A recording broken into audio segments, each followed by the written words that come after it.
오늘 우리가 함께 살펴볼 자료는요. 철학자 시라토리 하루히코의 책 지혜를 구하자 문제를 주셨습니다의 발췌본입니다. 네, 이번 탐구의 미션은 아주 명확하면서도 어쩌면 좀 도발적이에요. 그렇죠. 예술을 종교의 창시자가 아니라 소크라테스나 부처 같은 인류의 위대한 스승 중 한 명으로 보는 거죠. 네, 맞습니다. 그리고 그의 가르침을 오직 철학의 렌즈로만 들여다보는 겁니다. 신앙인이든 아니든 이 철학자의 말이 지금 우리에게 어떤 지혜를 줄 수 있을지 한번 깊이 파헤쳐 보겠습니다. 이 접근법이 정말 흥미로운 지점은요. 저자가 사용하는 자료의 범위가 굉장히 넓다는 거예요. 성경만 보는 게 아니군요. 네, 우리가 아는 신약 성경은 물론이고 기독교 정통에서는 인정하지 않는 소위 외경이라고 불리는 것들 있잖아요. 도마복음이나 그런 것들이요. 맞습니다. 도마복음, 마리아복음 같은 문헌까지 과감하게 인용을 해요. 저자의 의도는 명확한 거죠. 어떤 의도일까요? 후대에 만들어진 교리나 조직, 제도 같은 그런 겹겹의 포장지를 벗겨내고 인간 예수가 던졌던 그 본래 목소리에 최대한 가까이 가보자는 시도인 셈입니다. 바로 그 지점이네요. 종교라는 거대한 시스템을 잠시 옆으로 치워두고 그냥 한 명의 철학자가 던지는 삶에 대한 질문들을 마주한다고 생각해보면 어떨까요? 네, 괴테가 그런 말을 했다죠. 인류는 종교 때문에 얼마나 많은 피를 흘렸는가. 이 책은 바로 그 종교가 아니라 가르침의 본질, 즉 인간의 삶 자체에 집중하자고 제안합니다. 좋습니다. 그럼 그 첫 번째 지혜, 마음의 평온에 대한 이야기부터 시작해볼까요?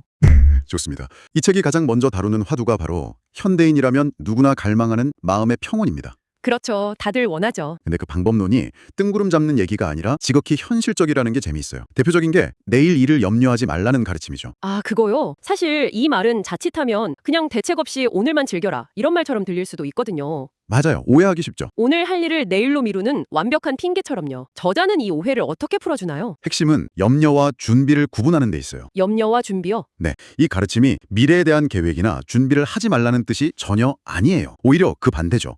그런가요? 아직 오지 않은 미래에 대한 막연한 불안감, 내가 통제할 수 없는 상상 속의 걱정 때문에 현재의 에너지를 낭비하지 말라는 겁니다. 그래서 오늘 해야 할 일에 전념하라는 말이 바로 뒤따라오는 거고요. 그렇군요. 오늘의 일에 100% 집중해서 해내는 것. 이게 바로 미래를 위한 가장 확실한 준비라는 아주 실용적인 조언인 거죠. 미래에 대한 불안이 결국 현재에 집중하지 못하게 만드는 가장 큰 적이라는 거네요. 정확합니다. 이 관점을 확장하면 하나님의 나라는 너희 안에 있다는 구절에 대한 해석도 완전히 달라지겠어요. 네, 완전히 달라지죠. 보통 천국은 죽어서 가는 곳 아니면 언젠가 올 이상향 이렇게 생각하잖아요. 네, 그렇죠. 근데 이 책에서는 전혀 다르게 봅니다. 저자는 이걸 공간이나 시간 개념이 아니라 일종의 심리적 상태로 해석해요. 심리적 상태요? 네. 천국이란 게 외부 어딘가에 있는 장소나 미래의 시간이 아니라는 거예요. 바로 지금 이 순간 당신의 마음속에서 경험하는 그 평화로운 상태, 그 자체라는 거죠. 밖에서 누가 날 구원해주거나 행복을 가져다 주길 기다리는 게 아니라 내 마음 안에 이미 평화로운 세상을 만들 힘이 있다는 아주 능동적인 선언입니다. 잠시만요. 그건 정말 중요한 지점이네요. 구원이라는 개념의 주체가 완전히 바뀌는 거잖아요. 맞습니다. 보통 구원은 외부의 절대자가 나를 이렇게 건져주는 이미지를 떠올리는데 이건 구원의 주체를 온전히 나 자신으로 가져오는 거군요. 정확합니다. 그래서 저자는 구원이란 타인에게 받는 게 아니라 자기 자신이 스스로 하는 것이라고 단언해요. 스스로요? 네, 아주 인상적인 비유를 드는데요. 마약이나 도박에 빠진 사람이 있다고 해보죠. 네. 우리가 그 사람 빚을 대신 갚아주는 게 구원일까요? 그건 일시적인 해결책일 뿐이라는 겁니다. 그렇죠. 또 할 테니까요. 진정한 구원은 그 사람 스스로가 더 이상 마약과 도박에서 아무런 매력을 못 느끼고 자신의 일에 몰두하면서 삶의 기쁨을 찾는 내면의 완전한 변화를 이루는 거라고 말합니다.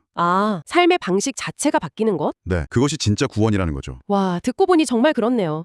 결국 모든 문제의 근원과 해결책이 다 내 안에 있다는 이야기로 귀결되는군요. 그렇습니다. 그렇다면 우리가 겪는 가장 큰 내면의 문제, 바로 두려움은 어디서 온다고 보나요? 이 책의 진단은 아주 명쾌합니다. 두려움은 충분히 준비하지 못했기 때문에 생긴다.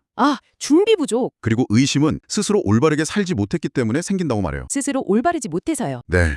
예를 들어 중요한 발표를 앞두고 두려운 건 연습이 부족해서고 누군가의 시선이 의심스러운 건 내 마음속에 뭔가 떳떳하지 못한 구석이 있기 때문이라는 거죠. 찔리는 게 있으니까. 그렇죠. 그래서 숨기지 않으면 두렵지 않다는 말이 나오는 겁니다. 내 모든 걸 드러내도 한 점 부끄러움이 없을 때 비로소 진정한 마음의 평온이 찾아온다는 통찰이죠. 그렇군요. 모든 게 내 안에서 시작된다? 하지만 그 내면의 평화가 나 혼자만 좋다고 끝나는 건 아닐 것 같아요. 물론이죠. 이 고요한 마음이 바깥 세상, 다른 사람들과의 관계 속에서는 어떻게 드러나야 할까요? 책에서는 이 부분을 행동과 연결시키죠. 네, 아주 중요하게 연결합니다. 내면의 평화가 자기 만족에 머무른다면 그건 그저 이기적인 평온에 불과하겠죠. 그렇죠. 이 철학에서 사랑은 그래서 감정이 아니라 명백한 행동이에요. 행동이 없으면 사랑이라 할 수 없다고 못을 박죠. 행동이 없으면 사랑이 아니다. 네, 길에서 어려운 사람을 보고 마음속으로 안 됐다 생각만 하고 지나쳤다면 그건 그냥 스쳐 지나간 감상일 뿐 선한 행동이 아니라는 겁니다. 바로 그 지점에서 가장 유명하고 또 가장 실천하기 어려운 가르침이 등장하는 것 같습니다. 네, 원수를 사랑하라. 바로 그거죠. 솔직히 말씀드리면 머리로는 이해가 가지만 마음으로는 받아들이기 정말 어려운 가르침이에요. 그렇죠. 누구나 그럴 겁니다. 저를 해친 사람에게 미소를 짓고 식사를 함께 하라니.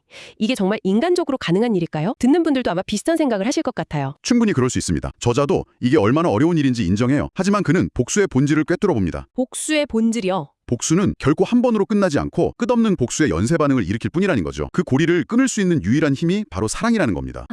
여기서 중요한 건 원수를 갑자기 좋아하게 되라는 감정의 강요가 아니라는 점이에요. 책에서 제시하는 방법은 지극히 구체적인 행동입니다. 어떤 행동이죠? 원수에게 다가가 인사하고 미소 짓고 식사하고 친구가 되어라. 행동을 통해 관계를 바꾸라는 거군요. 원수를 없애는 가장 좋은 방법은 그를 친구로 만드는 것이다 라는 링컨의 말이 떠오르네요. 비슷한 맥락이죠. 감정이 안 따라오더라도 행동을 먼저 시작하라는 주문이군요. 그렇습니다. 행동이 감정을 이끌 수 있다는 거죠. 이 행동하는 사랑의 정수를 보여주는 게 바로 선한 사마리아인의 비유입니다. 아, 그 유명한 이야기요. 네, 아마 많은 분들이 들어보셨을 텐데요. 한 유대인이 강도를 만나 길에 쓰러져 죽어가고 있었어요. 네. 당시 존경받던 제사장과 레위인, 그러니까 종교 지도자들이 그를 보고도 그냥 지나쳐버립니다. 자기들이 부정해질까 봐 그랬다고 하죠. 맞아요. 그런데 당시 유대인들이 정말 경멸하던 사마리아인이 그를 발견한 거죠. 그리고 그 사마리아인은 자기 길을 멈추고 상처를 치료해주고 여관으로 데려가서 돈까지 내주면서 돌봐달라고 부탁하죠. 네. 이 비유를 통해 저자가 강조하는 바는 아주 명확하네요. 진짜 이웃이 누구냐는 질문에 대한 답은 신분이나 인종, 종교가 아니라 오직 행동으로 결정된다는 것. 바로 그겁니다. 입으로만 사랑을 외치던 종교 지도자들은 위선자였고 멸시받던 이방인의 행동이야말로 진짜 사랑이었다는 거죠. 네, 이 비유는 담내하지 못하는 사람에게 베풀어라 하는 가르침과 완벽하게 연결이 돼요. 아, 어떻게 연결되죠? 잔치를 열 때 나한테 뭔가 보답할 수 있는 친구나 친척, 부자들을 부르지 말라는 겁니다. 그럼 누구를 부르나요? 대신 가난하고 몸이 불편하고 외로운 이들, 즉 나에게 아무것도 대갚을 수 없는 사람들을 초대하라고 말해요. 왜냐하면 보답을 바라는 순간 그 베품은 거래가 되거든요. 아, 거래. 대가 없는 행동이야말로 가장 순수한 기쁨을 주고 그곳이 바로 천국과 같을 것이라는 깊은 통찰입니다. 내면의 평화에서 시작해서 대가 없는 행동으로 나아가는 흐름이군요. 자, 그렇다면 이런 삶을 방해하는 가장 큰 장애물은 뭘까요?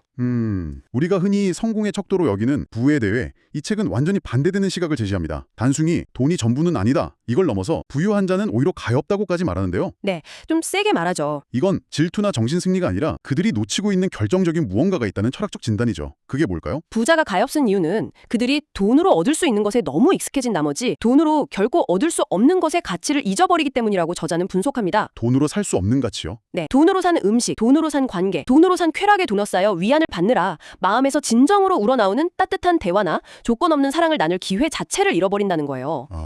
심지어 나중에는 돈으로 산 것과 마음에서 우러나온 것을 구별할 능력조차 상실하게 된다는 거죠. 이것이 돈의 유혹에 넘어가지 말라는 경고의 진짜 의미입니다. 이와 관련해서 어리석은 부자 비유가 아주 날카롭죠. 네, 그렇죠. 엄청난 풍작을 거둔 부자가 더 큰 창고를 짓고 재산을 쌓아두고는 자, 이제 평생 먹고 마시고 즐기자 이렇게 말하잖아요. 네, 근데 바로 그날 밤 그의 영혼을 거두어 가겠다는 목소리가 들리죠. 여기서 저자는 이 부자가 어리석은 이유가 단순히 그날 밤 죽었기 때문이 아니라고 해석하더군요. 네, 그게 핵심입니다. 죽음 자체는 누구에게나 찾아오는 거니까요. 그럼 뭐가 진짜 어리석은 점이죠? 그가 진짜 어리석었던 이유는 그 모든 부를 오직 자신만을 위해서 쌓았기 때문입니다. 그의 계획 속에 타인을 위한 나눔은 단 한 줄도 없었죠. 아, 만약 그가 그 풍성한 수확물을 굶주린 이웃과 나누었다면 설령 그날 밤 죽었더라도 그의 삶은 어리석지 않았을 거라는 겁니다. 결국 메시지는 부를 독점하지 말고 모두와 나누라는 것이군요. 맞습니다. 부는 그 자체로 악한 게 아니라 그걸 어떻게 사용하느냐에 따라 독이 될 수도 약이 될 수도 있다는 뜻입니다. 부에 대한 관점도 전복적이지만 죄에 대한 해석은 훨씬 더 철학적으로 파고드는 것 같습니다. 네,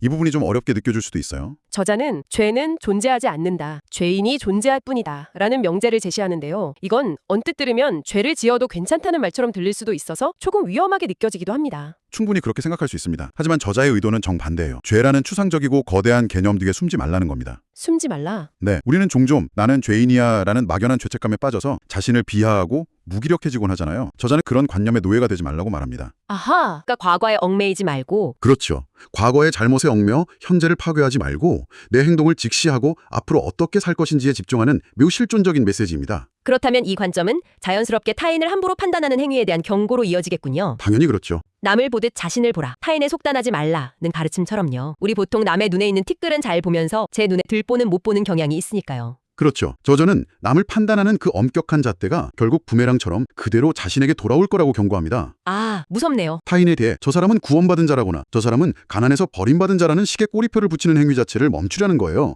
왜냐하면 인간은 누구든 변할 수 있는 가능성을 지닌 존재거든요. 아, 그렇죠. 누군가를 죄인이라고 규정하는 순간 우리는 그의 미래 가능성을 차단해버리는 오만을 저지르는 셈입니다. 결국 타인에 대한 섣부른 판단을 멈추는 것이 역설적으로 나 자신을 해방시키는 길이 된다는 깊은 통찰을 담고 있죠. 오늘 우리는 시라토리 하루이코의 책을 통해 예수의 가르침이라는 아주 익숙한 재료를 철학이라는 새로운 레시피로 요리해봤습니다. 네, 흥미로운 시간이었네요. 내일이 아닌 오늘에 집중하며 내면의 평화를 찾고 그 평화를 감정이 아닌 행동으로 세상과 나누며 부와 죄라는 관념의 노예가 되지 말라는 흐름이었네요. 삶의 방식을 근본적으로 바꾸라는 하나의 강력한 메시지로 귀결됩니다. 결국 모든 것은 내 안에서 시작된다. 네, 구원도, 천국도, 사랑도 모두 내 안에서 시작되고 내 행동을 통해 완성된다는 지극히 개인적이면서도 보편적인 지혜라고 할 수 있겠습니다. 종교의 옷을 벗겨내니 한 인간의 삶을 관통하는 치열한 철학이 남는다는 느낌이 강하게 듭니다. 여기서 마지막으로 듣고 계신 분들께 흥미로운 생각거리를 하나 던져드리고 싶습니다. 네, 어떤 거죠? 저자는 예수가 왜 그렇게 비유와 은유를 많이 사용했을까 추측을 해요. 왜 그랬을까요? 아마도 당시 사람들의 언어와 개념으로는 그의 생각을 온전히 표현하기 어려웠기 때문일 것이라고요. 인류의 위대한 스승조차도 언어의 한계 속에서 자신의 핵심 메시지를 전달하기 위해 고심해야 했다는 거죠.